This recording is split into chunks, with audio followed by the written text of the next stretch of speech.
திமுக ஆட்சிக்கு வரதுக்கு முன்னாடி நிறைய திட்டங்களை கொண்டு வரேன்னு சொல்லியிருந்தாங்க. அதுல பாதாள சாக்கடையும் குடிநீரும் ஆலந்தூர் தொகுதியில பண்றேன்னு சொல்லியிருந்தாங்க. ஆனா அதை பண்ணாத காரணத்தினால மக்கள் எல்லாம் போராட்டத்துல ஈடுபட்டு இருந்தாங்க. அதை பத்தி உங்களோட கருத்து என்ன? வாக்குறுதி செய்யறாங்க, செய்யல, திட்டங்கள் பாதாள சாக்கடை வருது வரல. மெயின் சட்ட ஒழுங்கு சீர்கெட்டு போச்சுன்னு ஃபீல் பண்றாங்க. பாதாள சாக்கடையில இருந்து அங்க கிட்டத்தட்ட ஒரு 1000 கோடி ரூபாய் அன்னைக்கு அம்மா கிட்ட நாங்க நிதியை பெற்று ஆலந்தூர் தொகுதிக்கு அந்த மண்டல தலைவர்கள் எல்லாம் சேர்ந்து அன்னைக்கு பண்ண டெவலப்மெண்ட் தான்.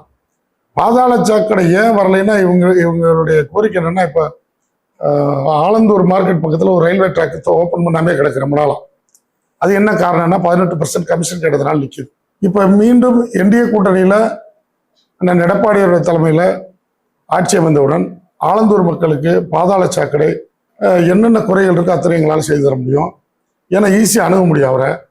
இன்னொன்று, எப்போ மேலே எந்த மேலே சென்ட்ரல் கவர்மெண்ட்ல யார் இருக்காங்களோ கீழே யார் இருக்காங்களோ அவங்க அனுசரித்து அதை ஃபண்டை கலெக்ட் பண்ணாதான் நம்ம தொகுதி மக்களுக்கு நிறைய செய்ய முடியும்.